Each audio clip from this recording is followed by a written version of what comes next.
Hi, I'm Natalie Rogers, Director of Business Development at Sur La Table, former tabletop and linens buyer. And today we have Jen Elliott Blake, a local Seattle stylist, to show us her tips and tricks for setting a beautiful Thanksgiving table.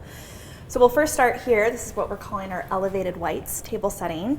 And you've chosen some beautiful pieces from our collection. But our first kind of table setting here is using our noir dinnerware out of Italy.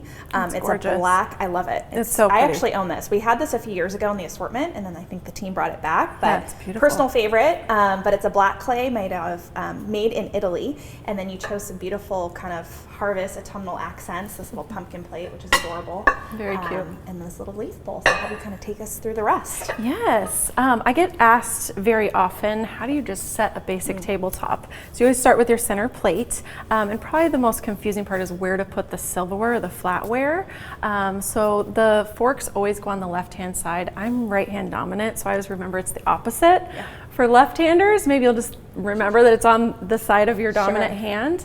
And then the knife and the spoons go on the right side. You always want to remember that the knife blade faces the plate. And then your glassware goes up in the right-hand corner. Great.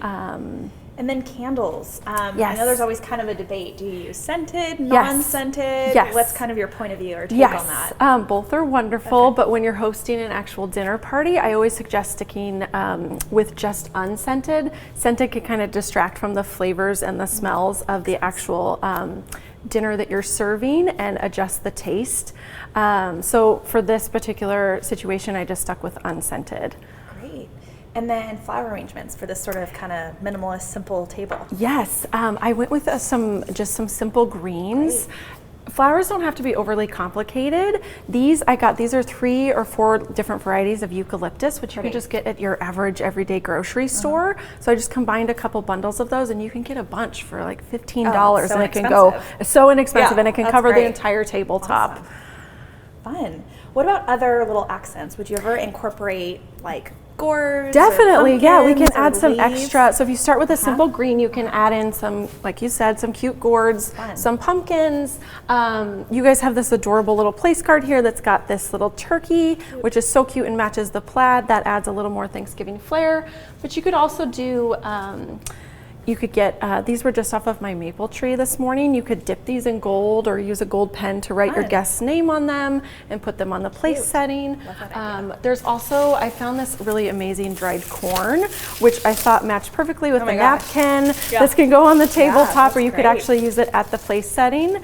There's lots of fun ways to add in some Thanksgiving. I love this look because it really utilizes people's whiteware, and then they can just kind of layer on these kind of inexpensive little things. Just pull the white dishes from the cupboard and then add on all the flair. Awesome. Looks great. Thank you. Can we move on to our next look? Yes, definitely. So our next look, I think, is a traditional Thanksgiving here.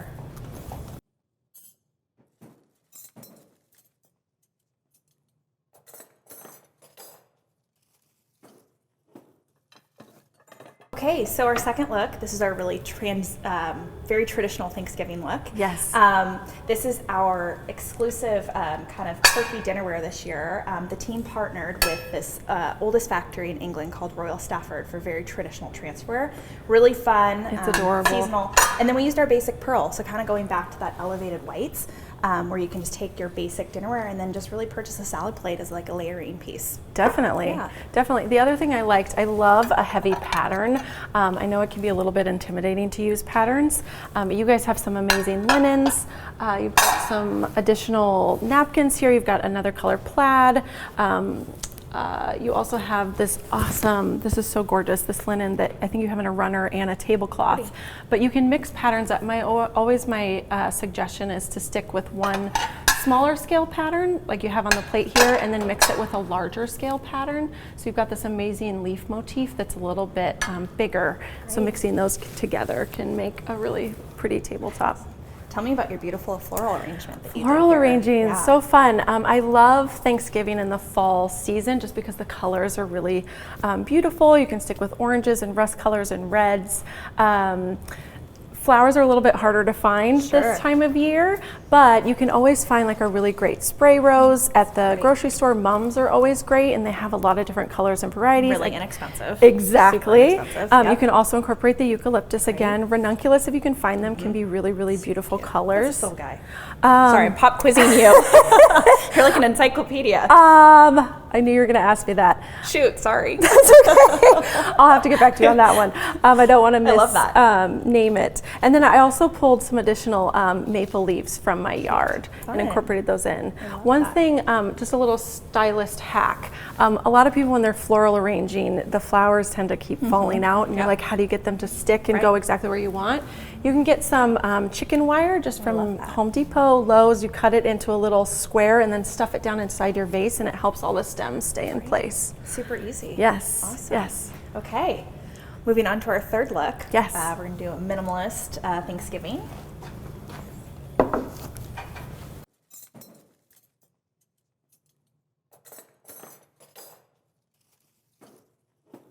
What's the setting? So this is our stove dinnerware.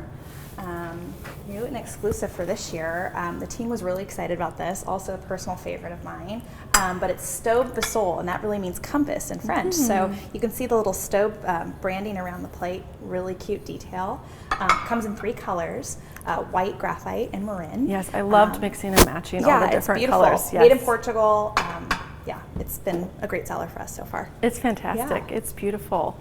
I also love, one of the trends right now is to mix natural elements, so going with like this heavier ceramic and this heavy metalled flatware. Yeah. Remind me the name of this. This is called Ashton Tumbled. This is probably my favorite of all of yours. It's so great, and it's so heavy. Yeah, I love that. It's really amazing. So mixing these heavier metals and then doing like a softer linen, some wood elements, and then some dried floral arrangements that are kind of have muted tones and aren't so vibrant. So pretty. So where do you find these?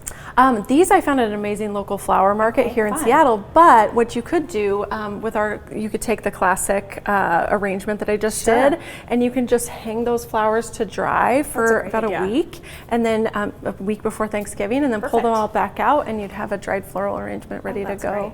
Awesome. Yeah, there's some amazing straw flower in here, just for some suggestions of stuff that dries really well. There's some pieces of hay, some cool grasses. These are actually poppy pods, so poppy flowers. That's the actual pods from them. That's great. Can you walk us through? I always have trouble doing all the creative different folds for napkins. Oh, napkins, yes. Could you take us through doing a few? Sure. You guys have some amazing, rings are always great if you are running, you need something very last minute. They always make it look very intentional to just throw a napkin in a ring, so that's one option.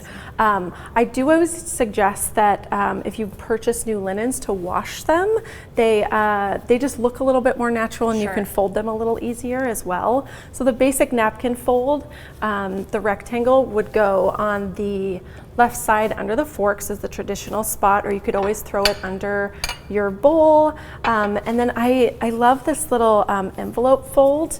I'll open the napkin up all the way here. So you have your square napkin, fold it in half, and then fold the top down, and then face the top down onto the table, and then fold it on top of itself, and you create like a little envelope. And it's so easy. It's so easy. And then you can stick your flatware right in the little envelope.